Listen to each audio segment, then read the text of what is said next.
Rejea moja kwa moja hadi katika majengo ya bunge tusikilize baadhi ya wabunge wanasema nini kuhusiana na mchakato huu. Naarifiwa kwamba huyo ni seneta wa Makueni Maanzo pale anazungumza. Hebu tusikilize. Now, there are still missing Kenyans following demonstrations. Quite a number were killed by police and others brutalized, are still recovering in hospitals. And there are quite a number of bodies uncollected at the city morgue and many other mortuaries in the country for people who were killed by police during the demonstration. That has not been accounted for, and that responsibility is squarely on the president. There are also allegations of lack of public participation in the country, whereby laws just floor the house, come to the house and flow out of it, go for a signature at State House without public participation.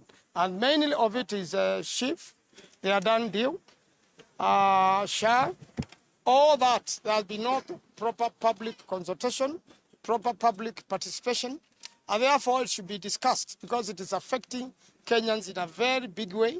It is changing the lives of Kenyans, and there is a need for Senate to discuss that particular matter and show its displeasure about it so that those laws can be rectified. While the same, I'm aware, also there are court applications to deal with the same.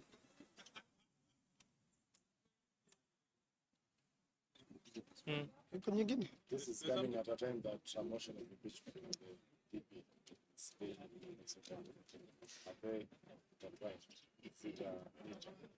No, not necessarily. Impeachment of a deputy president or impeachment of the president under the constitution has to be originated from National Assembly.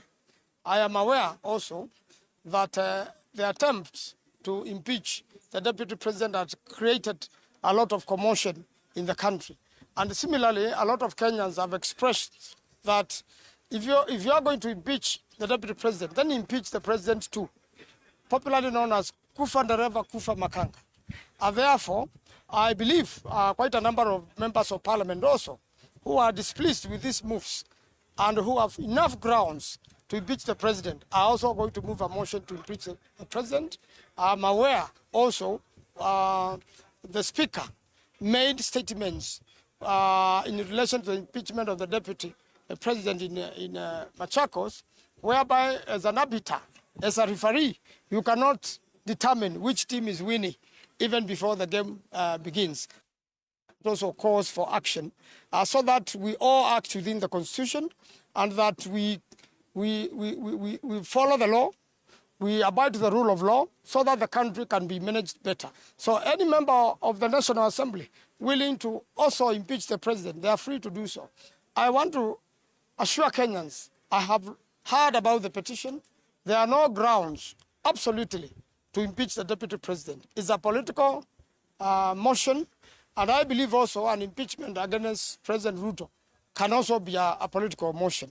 Ordinarily, that's how politics works when Kenyans are not happy with one thing or another. Right now, Kenyans are very unhappy with the abductions, and there is a need for there to be a national conversation on the same. Kenyans have to be safe in this country. The president has to disclose who are these abductors, where do they take people, how many people have been killed by the abductors, now that he promised very well that he will never mistreat his deputy, and also promised that there are not going to be bodies at the Riviera. We found bodies at the quarry who were associated with the demonstrations. So finally,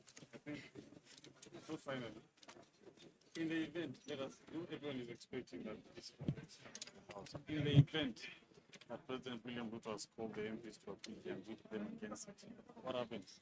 We'll still go on to discuss the conduct of the president, and those willing to impeach the president will still go on. Perhaps with regards to DP Gachagua.